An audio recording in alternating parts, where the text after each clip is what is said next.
அனைவருக்கும் காலை வணக்கம்.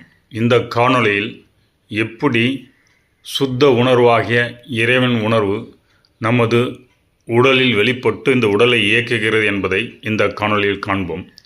இதை சுத்த உணர்வை பியூர் கான்சியஸ்னஸ் என்கிறோம். இந்த சுத்த உணர்வு நம்ம ஆன்மா, அதாவது ஆத்மா. இந்த ஆத்மா என்பது உயிர். இந்த உயிர் எங்கும் வியாபித்திருக்கிறது.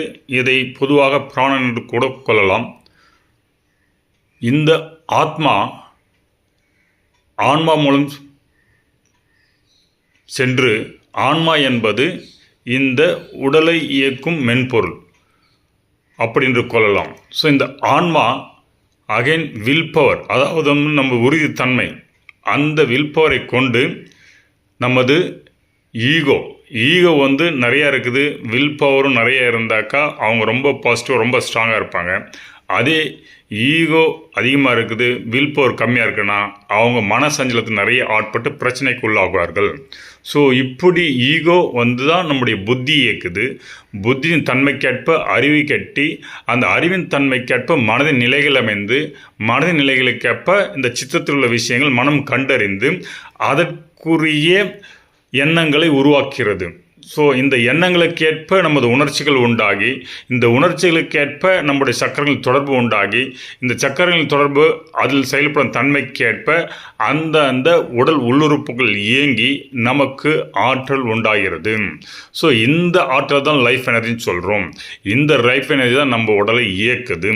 எனவே இந்த சுத்த உணர்வு தான் இந்த உடலை இயக்கிறது. இவ்வளோ படிநிலைகள் வழியாக, இவ்வளோ மெக்கானிசம், அதாவது கருவிகள் வழியாக இயங்கி இந்த உடலை எவ்வாறு இயக்குறதுன்னு பார்க்குறோம். இப்போ இவ்வொரு படிநிலைகளை நாம் அங்கங்கே தடைகளை ஏற்படுத்தினால் இந்த சுத்த உணர்வு அப்படியே இந்த உடலில் அதை இயக்கும் தன்மை குறைகிறது.